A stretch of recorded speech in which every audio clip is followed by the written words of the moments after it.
On se retrouve pour la deuxième partie de ce podcast dédié aux qualités physiques. Dans celui-ci, nous parlerons de la vitesse ainsi que de la force.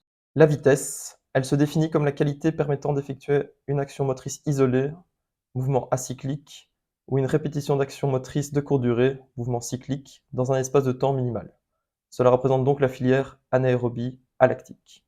Est-ce que le jeune et l'enfant sont adaptés à ce genre d'effort? Oui. Est-ce que la performance est pour autant optimale? Non, et nous allons voir pourquoi. La première est que la masse musculaire n'est pas encore développée à son maximum, ce qui limite la production de force max.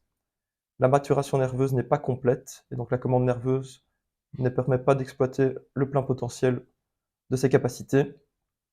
Et pour terminer, nous avons un déficit au niveau de la filière anaérobie lactique et alactique, car les niveaux de concentration en énergie sont plus faibles pour ces filières-là. Quand et comment pouvons-nous la développer? Il y aura deux périodes favorables pour le développement de la vitesse. La première période sera avant la puberté, où la période favorable pour l'entraînement sera plutôt la fréquence gestuelle. Après la puberté, ce sera favorable de travailler la vitesse contre des charges. Si nous prenons l'exemple par exemple des catégories U12, il sera intéressant d'avoir un travail technique de coordination et de fréquence gestuelle sur des distances plus courtes. Par contre, pour les U19, nous pouvons travailler à des intensités maximum sur des distances plus longues en ajustant bien la récupération nécessaire. En conclusion, les jeunes sont adaptés à ces efforts, mais le seront d'autant plus une fois que le système nerveux arrivera à maturation et que leur masse musculaire sera développée. Est-ce qu'il y a des risques? Comme pour l'endurance, un effort mal dosé ou une surcharge peut mener soit à des lésions ostéo-articulaires, soit à des lésions musculo-tendineuses. Concernant la force, elle se définit comme une qualité permettant d'effectuer un mouvement cyclique ou acyclique le plus rapidement possible. Nous parlerons ici de la filière anaérobie à lactique. Est-ce que le jeune et l'enfant sont adaptés à ce genre d'effort? Oui. Est-ce que la performance est optimale pour autant? Non. Et nous allons voir les différentes raisons pour lesquelles elle ne l'est pas. Nous pouvons distinguer trois limitations qui seront une, la masse musculaire qui est plus faible et une activation nerveuse incomplète, ce qui va limiter la production de force max et donc explosive chez l'enfant. 2. Le mécanisme au sein du muscle qui permet la contraction musculaire n'est pas optimal. Et le troisième, la compliance au niveau des muscles et des tendons qui est plus élevée, et donc la restitution de l'énergie sera moins efficace.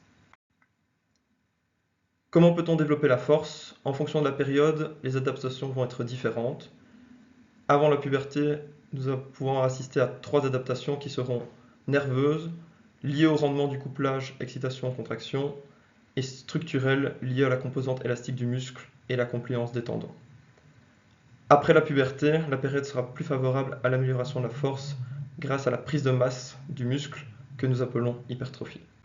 Ici un exemple de plusieurs moyens de développer la force. Par exemple en U12, afin de développer la force endurance, nous pouvons travailler par période de temps avec des exercices poids du corps, avec une récupération passive ou semi-active, à répéter un certain nombre de fois.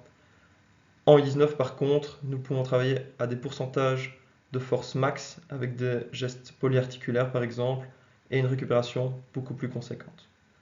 Pour terminer, la force explosive, il va falloir transmettre cette intention vitesse dans des mouvements aussi à un pourcentage de force max. En conclusion, les jeunes doivent passer par une phase de maturation nerveuse, puis par une phase de développement musculaire pour développer principalement leur force max et explosive. Y a-t-il des risques? Un programme de renforcement musculaire correctement adapté et progressif n'est pas contre-indiqué chez le jeune. Il y a d'ailleurs plus de blessures dans la pratique de la discipline que dans la pratique du renforcement musculaire. Vous retrouverez ici quelques recommandations qui seront utiles dans le cadre du développement de la force. On se retrouve pour la dernière partie de ce podcast dans la prochaine vidéo.